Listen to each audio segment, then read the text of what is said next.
Bakit hindi ko natanggap? Sabi naman. Kasi binibigay sa iyo yan libre. Ikaw lang ang lumalayo, ayaw mo tanggapin. Eh ngayon, sige na yan. Magagamit ang bubayad dito sa langit? Hindi na. Pero nasa lumba ka sana, kung tinanggap mo yan, magagamit mo yung gift na yan. Mga gift na yan. So anything na galing sa ating Panginoon, any gift na galing sa Panginoon, ay maganda and desirable. Kanais-nais. Okay? Thanks was a common experience in the Apostolic Church. Sabi ko nga sa inyo, yung Apostolic Church, ating simbahan ay natatag ng Pentecost. No? Common experience yan dahil lagi na ang mga apostoles nagtatangs. No? Yung Apostolic Church natin, lagi nang ginagawa yan. Nag-derive sila ng power through tongues. Gift of prayer. Tongues is a gift of prayer. No? Bakit importante sa akin tongues? Because it is a gift of prayer. Katulad nga ng pagpapaliwanag ko, praying between you and God. Direct line. Prayer is one of the most basic components in our life of a Christian. We want to experience prayer in a more powerful way. Powerful to niya, no? Tayo, lahat, no? Nagpe-pray, di ba? Magkakain lang kayo, kahit na nasa Jollibee kayo, nakikita kayo ng mga tao, Father, Son, bless us all, Lord, in this day. Di ba? Hindi natin kinahiya na mag-pray. Baka may kinahiya niyo pa yung pag-pray. Huwag kayong mahihiya nagdarasal. Nagpapasalamat kayo sa mga biyaya na napapagyan niyo. Okay? My experience natin, pag nag-give of tongues, powerful daw ito. Tongues connects us directly to God, sabi mo, direct line. For one who speaks in an unknown tongue does not speak to people, but to God. No, pag nagtutangs ka, hindi ka naman daw, hindi na kailangan nila. Napaliwanag ko din, hindi na kailangan nila maintindihan. But kasi, Diyos lang ang nakakaintindi. Kayo yung dalawa. Tongues allows us to pray with our spirits, not merely with our minds. Gusto ko sana ma-encounter niyo ito, no? Pag-tongues niyo. Napipil niyo talaga. Kung maluwa kayo, okay lang. Kung maiyak kayo, okay lang. Gusto ko ma-experience yun na ma-feel niyo talaga yung pag-pray niyo through tongues. No? Kasi pag naluha kayo, ibig sabihin, may sinasabi talaga kayo. May sinasabi talaga kayo na hindi nila naiintindihan. Pero ang Diyos lang ang nakakaintindi. Or if I pray in tongues, sabi nga yung St. Paul again, 2 Corinthians tayo, my spirit is at prayer, but my mind is unproductive. Pag nagtatangs daw ko, yung aking spirit lang lumagana. Yung utak ko, hindi. Kasi wala naman tayo sinasabi. Puro siya, puro ganun lang. No? But, bakit meron tayo sinasabi sa Panginoon? Kung hindi naman gumagana yung utak natin. No? Hindi gumagana yung utak natin pag nagtatangs tayo. Yung spirit lang natin ang gumagana. It helps us, tongues helps us build the body of Christ. Ano ba ang body of Christ? Pagka kayo sa communion, body of Christ, ang sasabihin nyo, bilog. Amen. Body of Christ, bilog kasi hospital. No, body of Christ is a mystical union of all Christians. Tayong lahat ng mga Kristiyano, no? Pagsasama, no? In which Christ is the head. Siya ang namumuno. No? So, ito yung communion, ito yung church natin, ito yung ministry. No? Pag sinabi yung body of Christ. So, tongues daw, yung tongues, tinutulungan niya yung mabuo ang body of Christ. Tinutulungan niya. It is an important ministry in the church, a ministry designated by God Himself. Kaya importante yan kasi ang Diyos ang nagtatag yan. Yung communion natin, yung body of Christ, Diyos ang nagtatag yan. No? Sabi nga, now you are the body of Christ, and each one of you is a part of it. Lahat kayo, parte ng ating katawan ng Kristo. And God, ito nga yung ginawa niya, no? Ni Kristo. And God has placed the church. Muna, nilagay niya yung church. First of all, and then the apostles. Nilagay niya ng mumumuno. No? Yung mga apostles natin, hindi yung naging pope ngayon. No? Nilagay niya yung mga apostles and popes. Second, the prophets. Nilagay niya yung mga propeta. Third, teachers. Mga nagtuturo. Yung mga nagtotok. No? Then, miracles. Nilagay niya ng gift of miracles. Yung ating value of Christ. Then, gift of healing, of helping, of guidance, and of different kinds of tongues. So, nilagay din pala ni Kristo ang tongues. No? Yung tinatag yung body of Christ. Binigay din sa akin ito. So, His resurrection is designed to build up the body. So, Christ Himself gave glorified siya sa akin, pero ito sa Ephesians. No? Binigay ng apostles, so nag-glorify lang. No? Kanina sa Corinthians, ngayon sa Ephesians. The value of tongues for us personally. Ito. Ano ba ang value ng tongues sa inyo? Anong kahalagahan ng tongues sa inyo? Kung bakit kailangan kayo magkaroon ng tongues? Maka-receive ng gift of tongues. Tongues gives us a new dimension in prayer. It can revolutionize our prayer life. Kung unang dasal nila, Lord, bigyan mo ako ng ganito. Lord, bigyan mo ako ng gano'n. Lord, maraming salamat sa iyo. Lord, patawarin mo ako. Ganun lang dasal natin. Ngayon, it's a different kind of prayer. New dimension. Bago. Bago to sa atin, no? Ito, ngayon yun ang na-experience na nagtatangs kayo, prayer din pala yun. No? Yung pagtatangs natin, prayer din pala sa Panginoon natin. It gives us a greater awareness of God's presence. In our spirit connects with God's spirit. Sabi ko nga sa iyo, kung mapapaiyak kayo while doing tongues, much better. Kasi ibig sabihin, connected talaga kayo ng ating Panginoon. Talagang malapit sa inyo. Nandiyan lang sa tabi mo, Panginoon. Kinakausap mo siya at kinakausap kayo. We pray more profoundly, even without realizing it. He utters mystery in His spirit. Sabi nga din yan, paliwanag lang ito, na mas mataintin daw tayo magdasal kung nagtatangs tayo. Iniwala ba kayo doon? Mas mataintin tayo. Mas mabigat ang pagdadasal natin pag marunong tayo magtangs. Then, when we are no longer able, when we are no longer able to express ourselves as we encounter the overwhelming glory and majesty of God, the Spirit itself helps us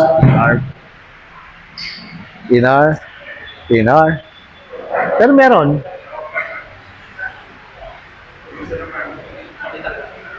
Pero meron siya. Ay, lobat. Ayan. Buti na, marami tayong baterya, no? So, the Spirit itself, yung no longer able to express ourselves. No? Mapapatunayan ko sa kanta. May kanta na rin.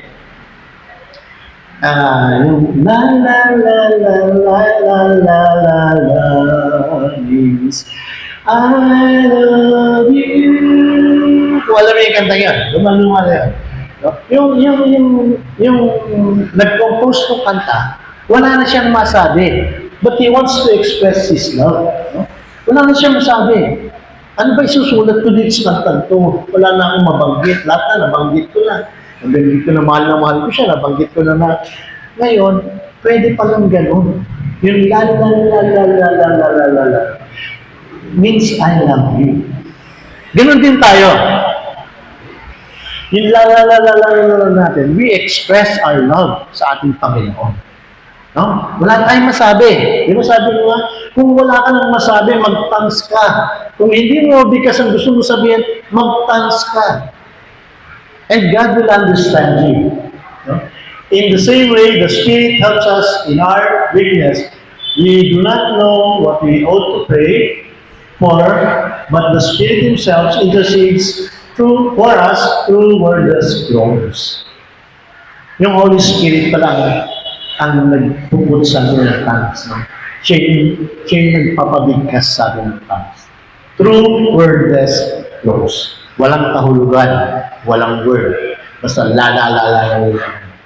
Okay? We are able to intercede for what we need to live according to God's will, even when we may not know what it is. Tulad ng sinabi ko, wala ka nang mabanggit, no? But, kung ano yung kailangan mo, binibigay na, naiintindihan mo na. Alam niya na. Alam na ating Panginoon na kailangan mo to. Kailangan mo ng guidance, kailangan mo ng ganyan, kailangan mo ng suporta. No? Lahat ng pinanalangin mo na hindi mabanggit, alam niya na. The Spirit intercedes for us. And He who searches our hearts knows the mind of the Spirit, because the Spirit intercedes for God's people in accordance with God's will. Holy Spirit, ang ating katuwang, siya yung nagbabanggit sa ating Panginoon kung ano yung mga kailangan natin. Okay? Sa Romans, tongues builds up and edifies us. Ano ba yung edify? No? Mabigat masyado yung word na edify. Binibigyan tayong lasa. Ganun ba yan? No? Edifies, binubuo tayo. Pinatatatag tayo. Kung marunong daw tayo mag-tongues, pinatatatag tayo ng Diyos. Binubuo tayo. Kung maalala niyo yung mga apostles, no? Since makapag-tongues sila, binubuo sila ng Panginoon at lumabas sila.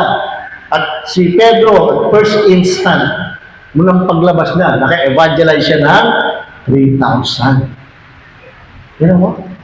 Pinalakas niya ang loob ni Pedro para lumabas. No? Nung natanggap nila yung gift of tongues, nung Pentecost.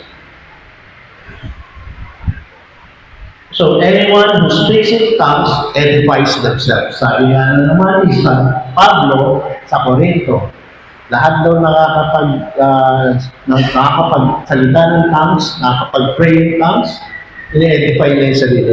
Binubuo nila yung kanilang sarili. Ang mga leaders natin, bakit? Andyan, nagsiservisyo, buong buo nandito. Every time na may affair tayo, andyan sila. Every time na may pangangailangan tayo, andyan sila. Bakit kasi, nasa kanilang gift of tongues, nakakapag-tongues sila. Ine-edify sila, binuo sila ng Holy Spirit para makapag-servisyo. Some pastoral notes sa tayo. Sabi nga, tongues is important, but we need to see it in a proper place. Tama ba ako mali? Dapat daw sa tamang lugar. Hindi tayo pwede mag-tongues sa gitna ng simbahan. No? Mag-pray ka ng tongues na napakalakas. Siguro yung mga hindi nakakaintindi, titignan ka na masama, nababaliw na ito. So we need to put it in a proper place. Saan ang proper place? When we have these prayer meetings, when we have these assemblies, di ba, nagtatangs tayo, sama-sama tayo nagtatangs, na wala naman magsasabi sa atin na nasisira na tayo ng bayan. Di ba? Okay? So, tongues is more important, but it should not be overemphasized. Huwag daw sobra. Important yun. Ang mahalaga sa atin, ang focal point of our faith. It is one aspect of faith, it is not the focal point of faith. Isang paraan lang ng pagdadasal. Hindi yung eto na. Pag nagtatangs ako, eto na, lahat-lahat. No? Isang aspect lang yan ng pagdadasal. Love is more important.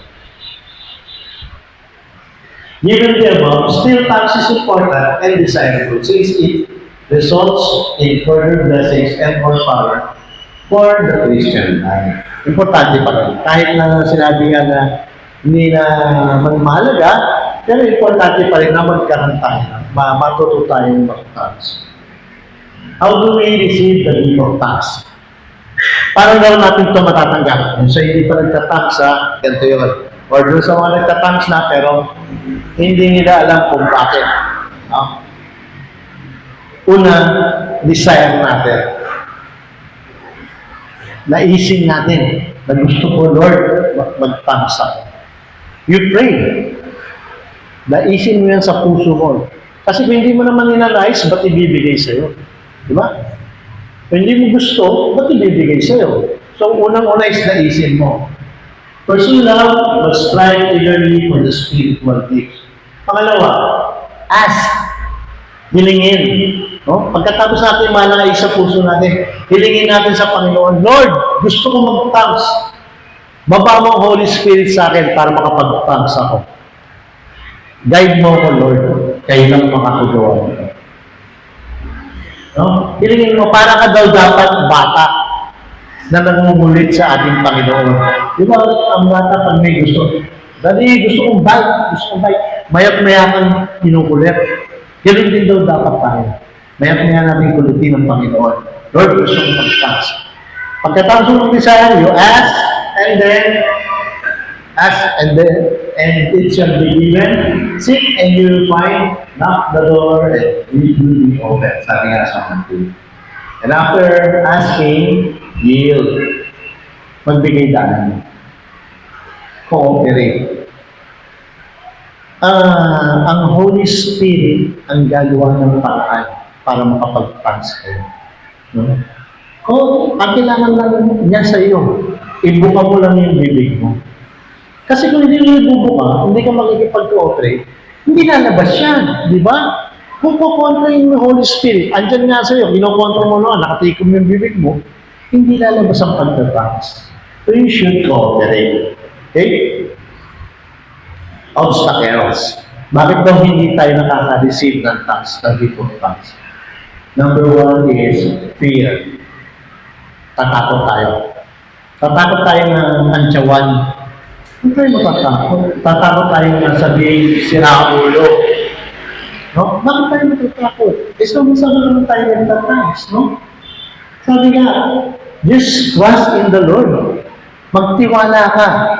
No, huwag kang matakot. Ako ang bahala sa iyo, sabi ng Panginoon. And then, doubt. Pagdududa. Pagdududa na hindi naman ako magkakaroon ng thanks.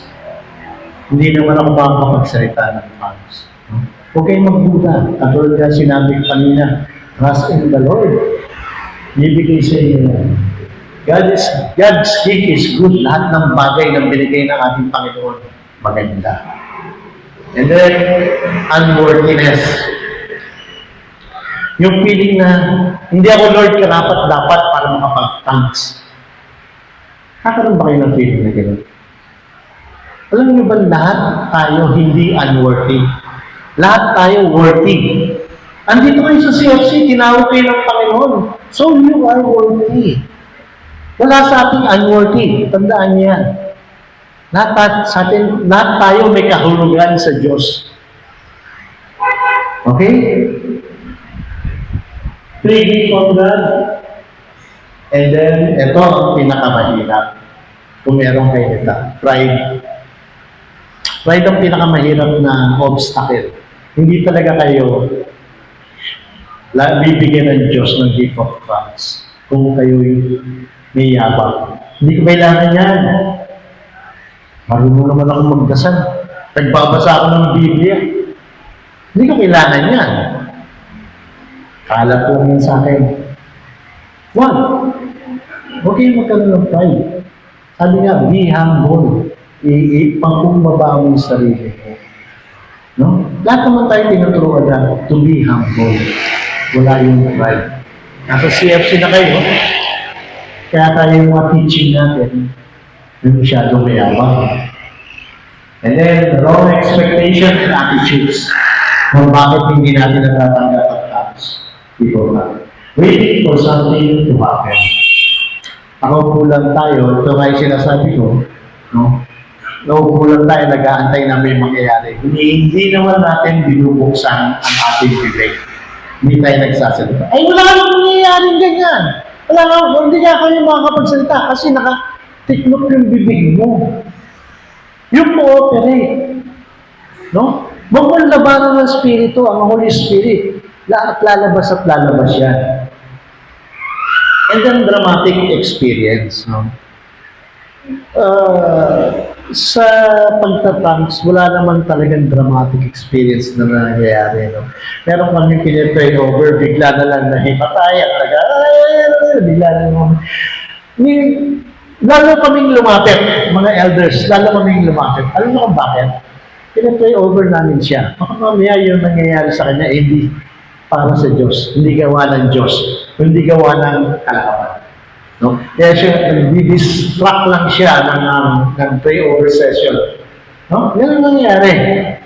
Walang dramatic feeling talaga. Sometimes mapapaiyak kayo, yes. Pero hindi naman yung mahihimatay kayo, magsasalita kayo ng kung ano, ganyan.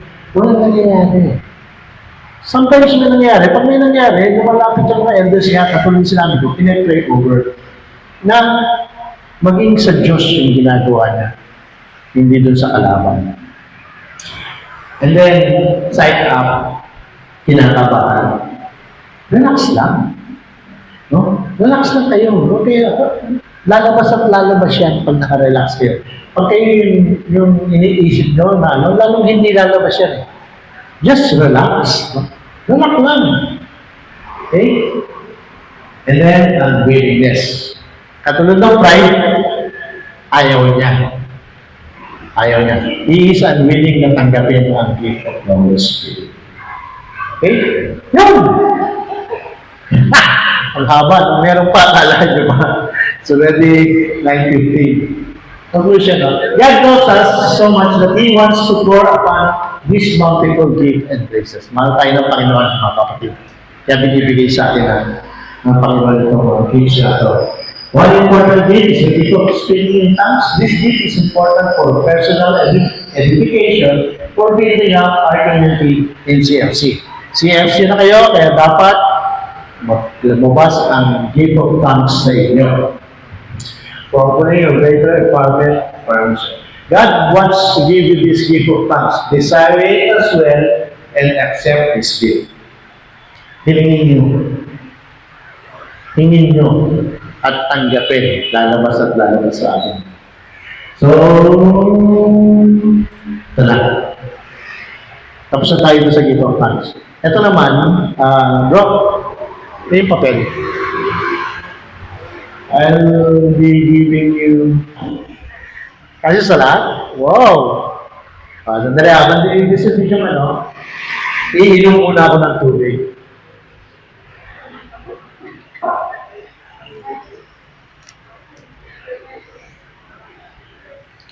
8, 9.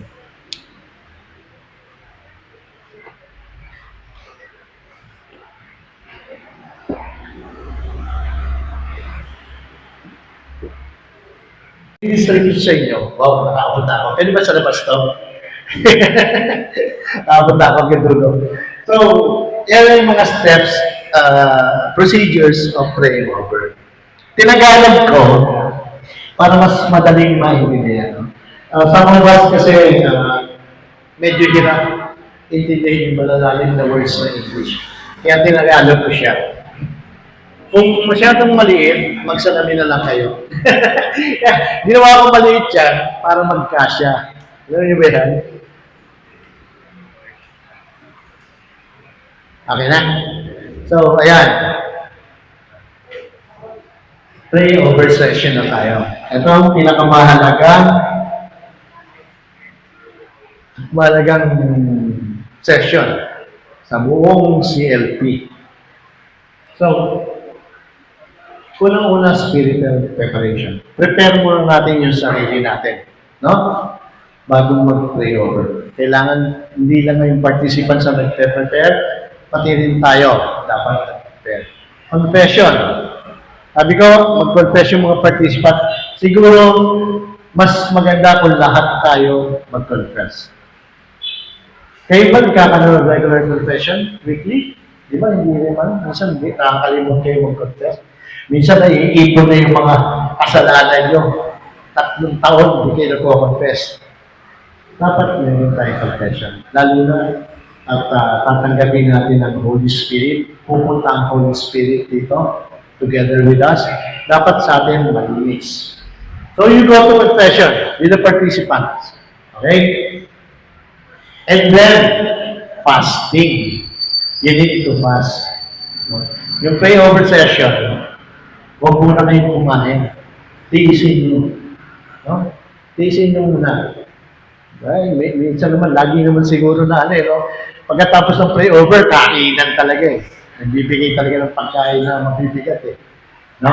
So, tiisin nyo muna. Ngayon, kung katulad ko kayo, na diabetic, hindi pwedeng hindi kumain. You eat. No? Pero, meron kayong dapat isa-sacrifice. Meron kayong ipapalit sa pagkain. No? Yun ang gagawin yung fasting. Kung mahilig kayo maglaro ng computer, kung mahilig kayo wag muna. Kung mahilig kayong mga kinahihiligan nyo, yung pinaka-kinahihiligan nyo, iwasan nyo muna. Mag-Facebook, huwag muna. Yun, kung hindi kayo pwede mag-fasting, ang diabetic kayo, katulad ko, hindi pwede palitan nyo ng iba na gusto nyo na pwede nyo i-sacrifice. Okay? And then we have focus on the Lord. Tandaan nyo, magsiserve tayo. We do not focus on our service. No? Dapat ang nasa isip natin ang ating Panginoon. Hindi yung gagalingan ko kasi para makita nila lahat na magaling ako mag-serve. Magaling ako mag-talk. Magaling akong sa music ministry, mag-gitara. Hindi. Tandaan nyo lahat ng service natin, dapat ang ating Panginoon ang nangunguna. Doon lang tayo nakakonsentrate. And then, pag doon tayo nakakonsentrate, ibibigay ni Lord sa atin yan. Ita-transfer sa atin yan. Gagaling tayo mag-talk. Yun nga, hihilingin natin, when we, Lord, bigyan niyo kami ng strength, bigyan niyo kami ng guidance, bigyan niyo kami ng wisdom, lahat na hilingin mo, bibigay sa inyo ni Lord. So, focus on the Lord. And then, pray for your participants. Panalangin mo yung mga participants. In the evening, magmula ng after talk, itong talk na to, kailan ba talk na bukas? Magmula hanggang sa pray over session, gabi-gabi, dasalan niyo na ang participants. Lord, open up their hearts na matanggap nila ang Holy Spirit. Yun ang idadasal niyo. Lord, lagi niyo silang susubaybayan. Lord, protect them na maka-attend sa CLP. Huwag niyo silang hayaang magkasakit. Lord, protect din niyo na hindi sila gambalain ni Satan. No? Huwag silang i-istorbe. Kasi alam niyo ba, kayo na-experience yan. Pag-attend kayo ng CLP, nag-aaway kayo mag-asawa. Tama ba ako, bali? Na-experience yan. Na meron time na a-attend na kayo, nandun na kayo, bigla kayong magkakaroon ng diskusyonan. No? Huwag na nga lang tayong attend. Minsan ganun ang nangyayari. No, you pray for your participants na wala silang ganon. Okay? And then, allow the Holy Spirit to work. Di ba sabi mo, diyan mo lang ang Diyos, focus on the Lord. Siya ang gagawa ng paraan para sa inyo. Okay? Sabi nga, the Spirit of the Lord is upon me because the Lord has anointed me. So, hindi kayo basta-basta nilagay dyan ng ating mga dito, CLP leaders, ng ating team leader. Hindi kayo nilagay dyan ng ating chapter head. Diniscern kayo at in-anoint kayo ng ating Panginoon para ilagay dyan. Tama ako. Tama ba? Sabi nga, the advocate, the Holy Spirit, that the Father will send in my name, He will teach you everything and remind you of all that I told you. So, yung Holy Spirit, yung advocate na ating Panginoon, sugo ng ating Panginoon. Advocate is sugo. Siya ang bahala sa inyo. Siya ang magtuturo sa inyo. Siya ang gagawa. Kayo lang yung medium. No? Kami, mga speaker, pagka pinipray over, Lord, kayo yung bahala, Lord. Kayo yung bahala na ilagay sa bibig niya kung ano ang dapat na lumabas at sabihin niya.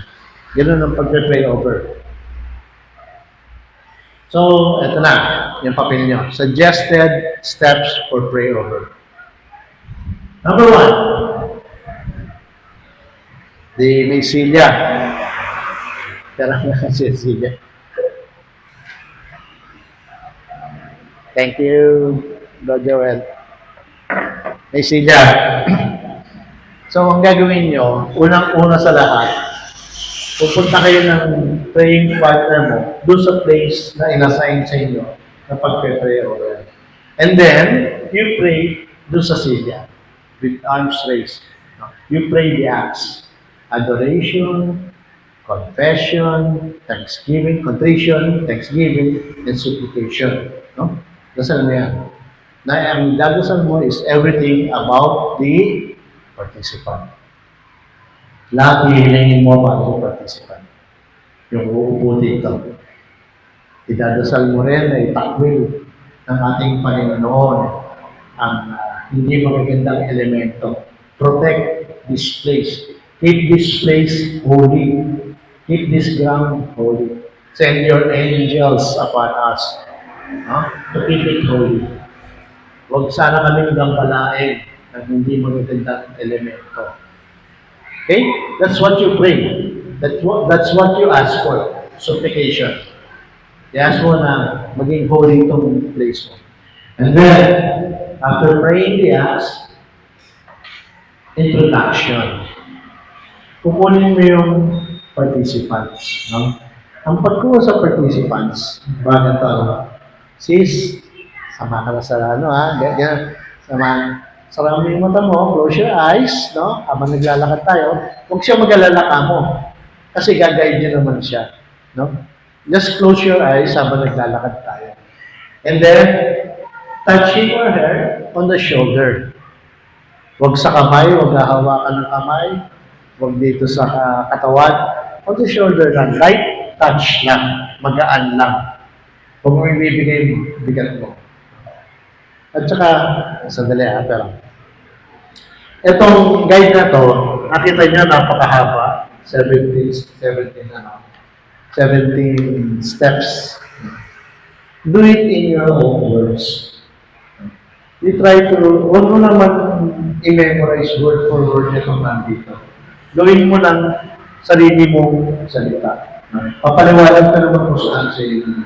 But there was a time na, siguro pagkatian nyo lang ng praying partner nyo yung sequence. There was a time sa YFC, madaya yung bata. No? Kasi hindi niya makabisado, 17, ang dami-dami. Kumuha siya ng tape. Tapos nilagay niya sa likod ng participants. Sali ka. O di meron na siyang coding habang nakaupo yung tinignan. Huwag yung gagawin yun, ha? Huwag yung gagawin yun. Huwag yung bibigyan ng coding kayo. Kumuha siya ng coding ko, nilagay yung tape dito. Yan. O di habang pinipray over siya, ano yung binabasa niya? So, yun. So, after getting the participant, as the participants, habang naglalakad kayo, meron pa ba kayong idadagdag? Baka meron pang gift na gusto niyo pang hilingin. Baka meron pa kayong prayer list na hindi nababanggit. No? Habang naglalakad, yun ang tinatanong mo sa participant. And then, after that, pagdating niyo sa silya, sa place niyo, introduce mo yung praying partner. Brad, pinapakilala ko nga pala sa si Bro Jul. Okay? Siya yung mag-a-assist natin sa pag-pray over. Okay? And then, after introducing your partner, ask him or her to relax. Diba, lagi lang siya sabi, relax lang. Huwag kang kakabahan. Ang may experience mo ngayon ay ang Holy Spirit. Okay? Try to relax. With the open palm, katulad ng pinag-pray over natin, pag nakaupo, yung dalawang kamay, nakabukas-pada sa taas. Huwag yung isasaran ganyan. Huwag yung papasaran. Kailangan bukas. Kasi pag nagbigay ng blessing ng Panginoon, nakasara ng ganyan, nakapul na yan. Kailangan matanggap mo. Yan ang logic ng pagbubukas ng palm. Kailangan matanggap mo yung mga blessings na ibibigay ng ating Panginoon. Next is,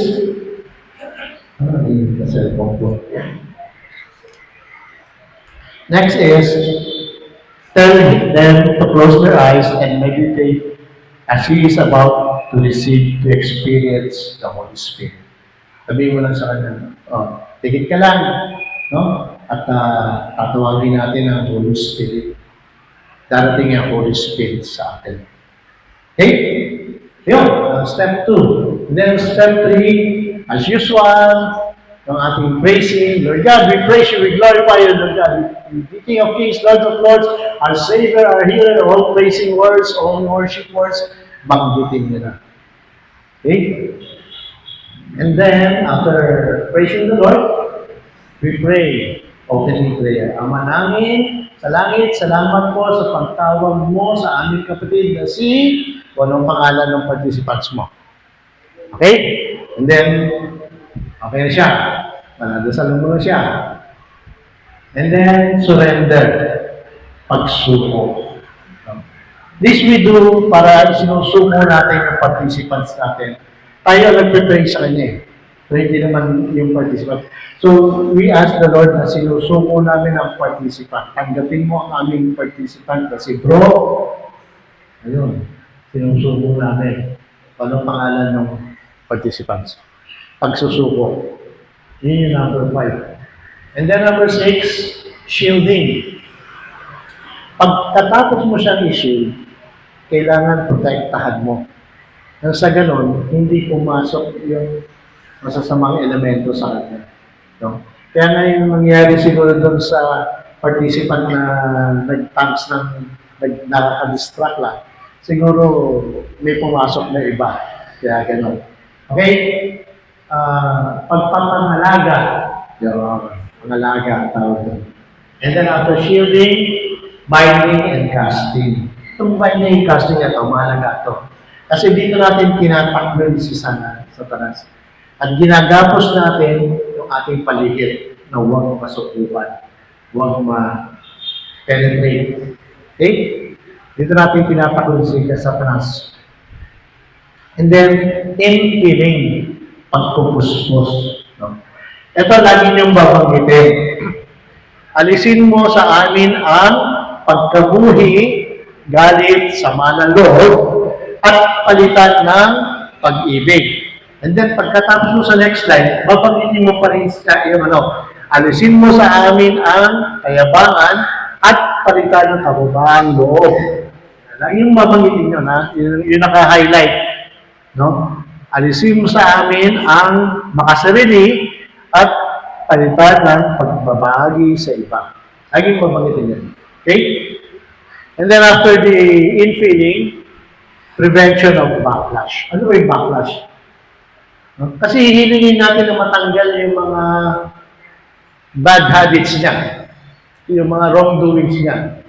Yung backslash, ang tawag namin ng backslash, yun yung baka balikan niya ulit eh.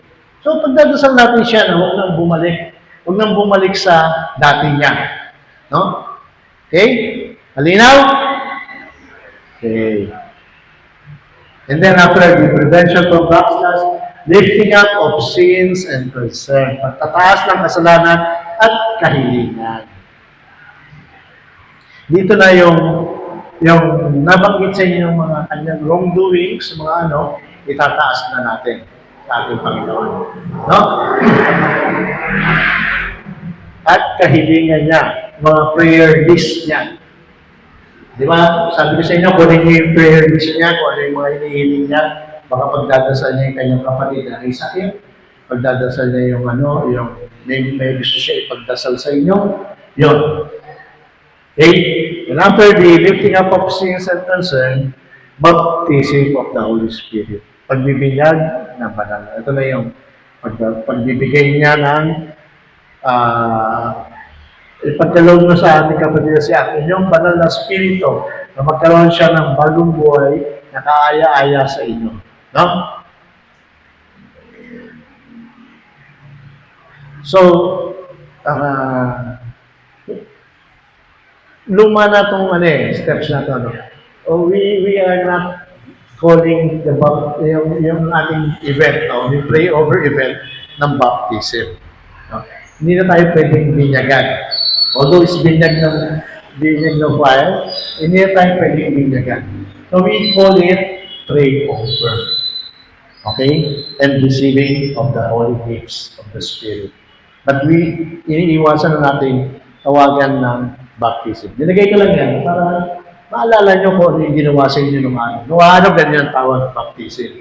Pag top number 8, 9. Top number 9 yun. Ngayon, pinigli na lang. Baptism of the Holy Spirit.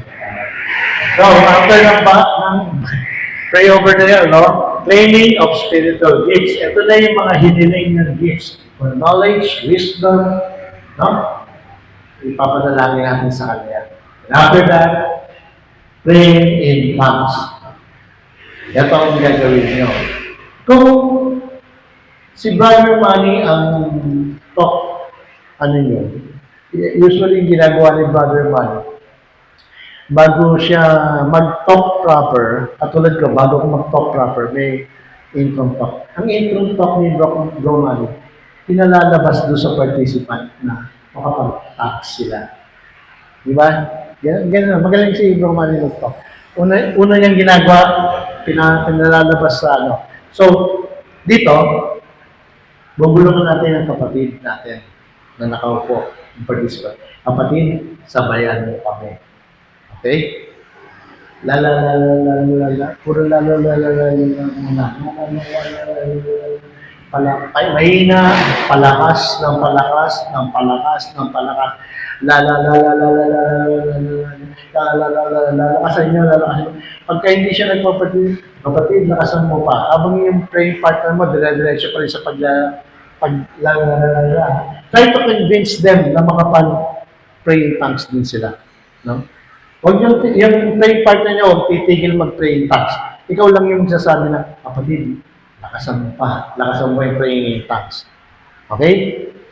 Para hindi nagkakaroon ng lull moments. Meron pa rin nagka-tongues. Habang inuudyok mo yung kapatid mo na mag-pray in tongues. Yung participant mo. Okay? So that's it. Lalakas ng palakas. May tanong sa akin. Hanggang kailan ka magta-tongues? Tanong sa akin ng ano. Hanggang nakikita mo nagta-tongues pa yung participant mo. Huwag mong ititigil. Because he is praying to God. Di ba sabi mo, pag nagta-tongues, dire-diretso lang. Huwag mong pipigilan yung iyong participant. Pero pag nagdalay na, nagda-down na, humihina ka na rin. Okay? Walang time limit. Walang time limit ang ano, ang tongues, pagta-tongues. Diyan mo lang siya. Diyan mo siya mailabas niya. Okay. And then, exhortation. Pag-iikayan sa mabuti. Panginoon, dalangin namin, natigyan nyo ng grasya ang aming kapatid na na maging malakas at mabuting Kristiyano. Tulungan mo siya na maging mabuti sa kanyang pamilya. Okay. Self-exhortation. And then, thanksgiving. Pasasalamat. Salamatan mo ating Panginoon na natanggap ng ating kapatid ang mga grasya, ang gift, at ang kanyang mga pinagpe-pray, pinapapray, pasalamatan natin.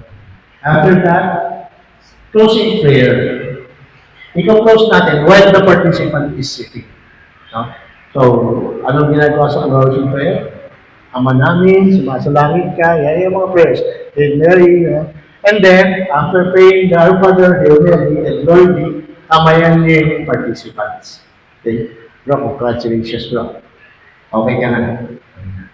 Congratulations, nandiyan na sa iyo ang Holy Spirit. Okay? And then, hatiin nyo na. Bago dumating sa kanya upuan, sabihin na patuloy na manalangin sa ating Panginoon at magpasalamat. Huwag siyang aalis sa kanyang upuan. Minsan kasi pagdating mo sa upuan, makikita mo, lalabas na. Kaya lang yung papaalala. Chat anak bro, huwag kang maglalakwatsa, hindi pa tayo tapos. Huwag ka munang aalis. Sige ka, pagka umalis ka, baka iba yung maupo dyan. Baka ibang spirito yung maupo dyan. Diba? Kaya, continue praying lang. Yun lang hihilingin mo sa kanya.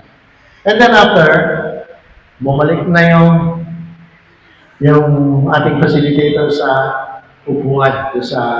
Bago sumundo ito bago sumundo ito ng participant na pangalawa, susunod, balik muna kayo sa upuan. No? Ito yung nakakalimutan natin gawin. Closing prayer with the praying partner. Ang nangyayari, no, naabutan ko dito sa Parañaque, pagkatapos na ng lahat ng participants, saka tayo nagko-closing prayer with the praying partner. No? This is, ang ginagawa namin talaga, ang totoong ginagawa, is every time na matapos ang isang participant, nagko-closing tayo ng with the praying partner. Alam na kung bakit? What's the logic? No? Kasi, merong mga participant tayo, pagpag ang tawag namin dito, pagpag. May mga participant tayo na mabibigat talaga ang dinadala at nakakahawa sa atin, lalo na sa facilitator. No? Nakakahawa sa atin. No? Para hindi natin madalas doon sa susunod na participants, magpagpag tayo. We pray na hindi dapat natin madala yung whatever na bad experience, whatever bad na nangyayari doon sa participants, hindi natin madala. Nangyari yan kasi, no, siguro, no, I presume, sa sobrang dami kasi ng participants, sinabay-sabay na nila yung closing prayer, no? Inantay mo na lang matapos yung pinaka-last, tsaka sila nagpagpag, which is hindi dapat. For as much as possible, every time na matatapos tayo na isang participants, pagpag tayo. Okay? Okay ba yan?